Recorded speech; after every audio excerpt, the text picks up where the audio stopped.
Hi, thanks for joining me on Wilderness with Amani. I've returned to the West Carson River. Last time I came here, it was stained and it turned into a Caples Lake fishing where there was no ice video.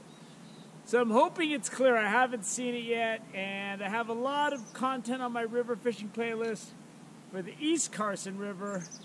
I want to get a little bit of the West Carson River because it's really nice up here. It runs through a meadow.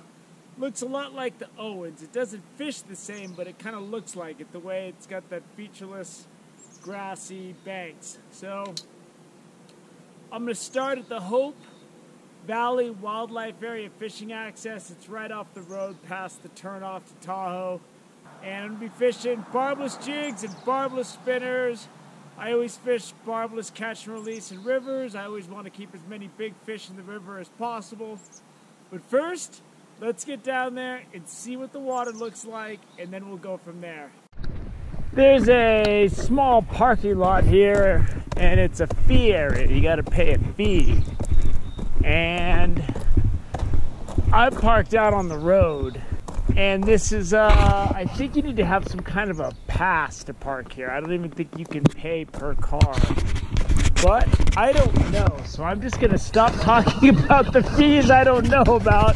So my basic strategy is gonna be, I'm gonna fish jigs on the way up, spinners on the way back, depending on what's working and what's not working. I don't know. I don't even know if the river's clear. So let's get to step one first before I start talking about my grand plan of attack. So we got pretty good clarity, so check on that. Just got my first hit, and it did not look like a very big fish, but it was the first sign of life. I like any sign of life when I'm not getting anything. So this is the part of the river I really came to fish. It's wide open. Sure, it gets a ton of pressure, but we'll see if we can't run into one. And the water's nice and clear, so if I can find one deep spot that's holding a big fish, hopefully I can get that one big fish to bite. This might come down to one shot today. You get to a part of the river where I don't have this 20-foot shadow shooting across. I'm fishing upstream to down, so that helps, but once I get over there, I'll be away in that shadow. That shadow's a killer, man. Right now, I'm suffering from an acute case of short cast-itis because everything I'm throwing is like 2 feet short of where I'm trying to get it to. And that is a formula for failure. So I need to sharpen up my game, be a little bit bolder in my casting. There's not a lot of bushes to hook. I gotta quit being conservative, and I gotta get more aggressive on this whole situation. Had a pretty nice fish follow my jig right up to my feet, man. I just could not get it to hit. I was looking at it, but if it wanted to get it, it could have got it. I wasn't fishing it that fast. I'm fishing upstream to downstream a lot, a little bit of cross current, but if that fish wanted it, it could have got it. Rainbow took about the bottom of this big deep pool right here. Oh, a nice fish too. This fish is totally hatchery fish. I'm gonna go ahead and let him sit in the river and rest for a minute. And these deep holes are sandy, so I'm able to crawl the jig right across the sand. Boom, boom, boom. And I slowed it way down. First I went fast, he followed it, wouldn't take it. And then I did something I learned in the East Carson River fishing for Patreon. I was having the same problem, and I had this sandy bottom like this. It was a much bigger area. But same principle, I just throw it and I skip it right along the bottom, and I'll show you. Let me show you the fish, and then I'll show you what I did. There it is. Good size rainbow. Not huge. Get him back in. So this is a pure sandy bottom. The water's moving kind of slow. It's clear. So instead of working it fast, which I tried to go through the first time, I saw the fish following it and he went away. I tossed it right back out to the deepest part, and then I'm just barely skipping it along the sand. Barely skipping it along the sand, and he picked it up. I switched to a nymph, a beadhead nymph and a bobber, and I just had a decent fish. They're chasing my jig, they're just not taking it. So I'm trying to work this nymph and a bobber right along the edges, getting it back into the slow water, and I'm getting hits. I just missed that last one. God, I've hooked 3 fish on this bubble and this fly, and I just cannot keep them on the hook, man. I mean, I know it's barbless and all, but this is brutal. And I'm getting them to hit it, and they're taking it, and I'm setting the hook, and by the time I get the camera on, it's already gone. He ain't gonna hit it again. I set the hook on this guy for a minute. I don't do it much, but I put a split shot on because the fish are feeding really close to the bottom. And I put a tiny split shot right up from the fly, and this guy picked it up right off the bottom. It's a really pretty looking fish too. Oh, woo, woo, come on. See if I can land one on this fly setup. And I really put the split shot close. I needed to get it right down there. This guy looks really pretty. I let him chill for a while. He's moving around good now. Let's get him back in the water. Get my hands wet. It's a pretty looking fish. I mean, it's a hatchery fish. Right there. Nice trout. And this is like the fly fishing option if you don't have a fly rod. Like, if you leave your fly rod in the car like I did, jig, nothing. I put on this silver and with the red specks, it looks like it's red in the water, and every fish in the pool just went after it. See, this is, I'm nowhere near the water, but with this long net, I can get this fish.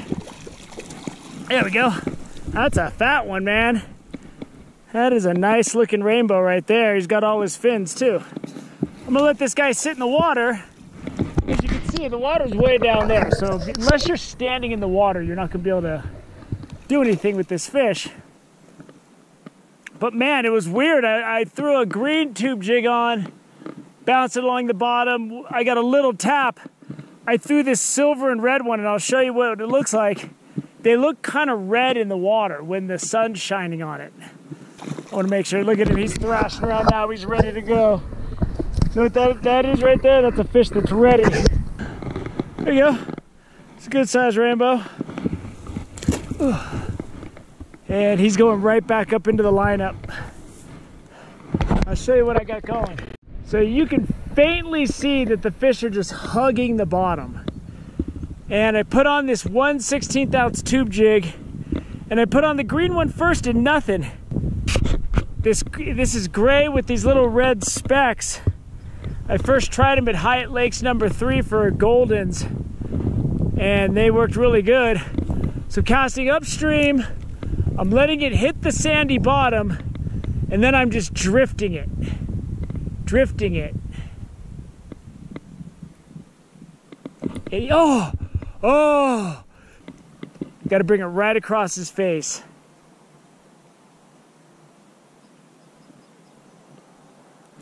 There we go. That wasn't a big one, but I need my net though.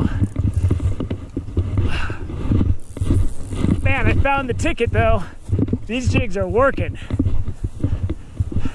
They were following the black, they wouldn't hit it. Once I went to this silver color, man, it wasn't even just the jig, it was the silver jig.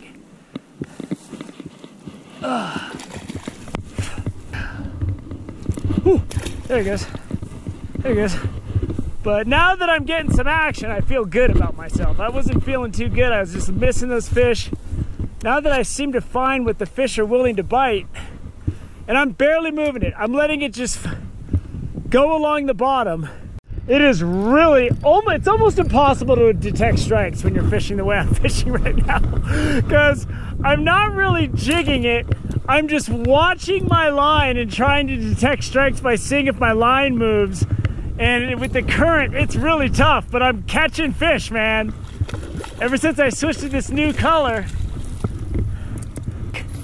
And the fish are good. And the fishing's hot all of a sudden. I was catching nothing. Now I'm just pulling these things right off the bottom. The fish are just right on the bottom. And It's really difficult, but it's what I gotta do because I'm not getting anything any other way. There we go. Nice rainbow. Get back in. This is fun now.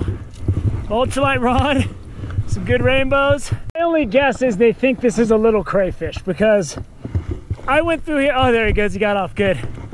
He was small. I went through here and wasn't getting squat. And now all of a sudden, I'm just dragging. They won't hit it if it's swimming. It's gotta be on the bottom and it's gotta be scooting real slow. Right, it was hard to detect strikes before. Now this wind is gonna make it impossible, so I might be close to done. Because you really gotta have a little bit of control of your line. With this 116 ounce jig, I'm just watching my line and hoping. I'm really picking up the hit. Because it took me a little bit to get my system down. But now I'm able to let it sink down in there. And, ooh, he came off.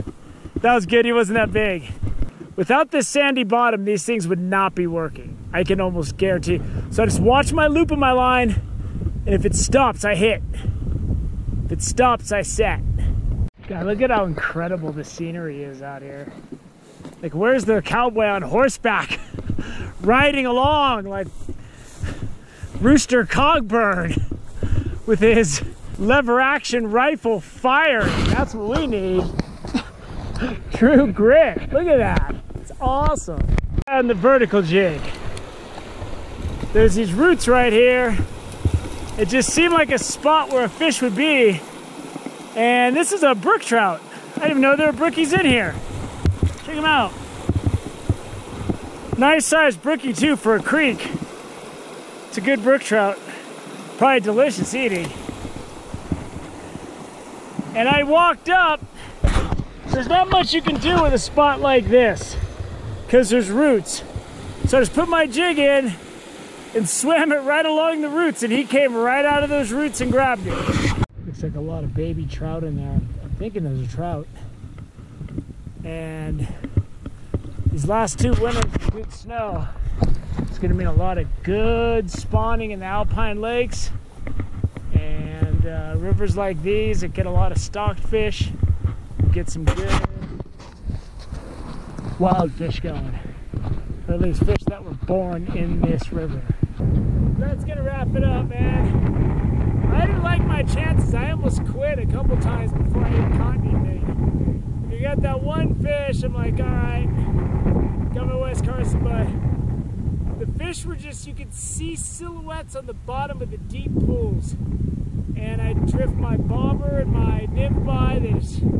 I got hits and I set the hook on 3 fish, but they all came right off. And then my marabou jig, they'd follow it, but no thank you. This thing, I usually use these in lakes, alpine lakes, and I'm putting a lot of action on them. In the river, action was no good. You had to find the right speed of current. Not too hot, not too cold. You needed the porridge that was just right, so that when you cast upstream and you're reeling the slack as it comes down, the current would move it along the bottom, but you wouldn't jig it. I would give it a little tiny pop if I thought it was getting in the zone, and sometimes I would get the strike, but it was real ticky-tack. The fish were being really finicky today. And it was a hatchery fish. It was fun though. And I got that nice brookie. And I love catching brookies in creeks and rivers. It's just, they outspawn everything. And they can take over mountain lakes really quick. They can take over creeks. But I like catching them. And I ended this just in time because my last silver dark gray with red fleck jig is falling apart. I gotta get some more. So I hope you enjoyed this little look at the West Carson River. Got some fish in the net. Wasn't fantastic, but the numbers were good. And it's always fun fighting those fish on this ultralight rod. Thank you for joining me on Witness with Amani. Until next time.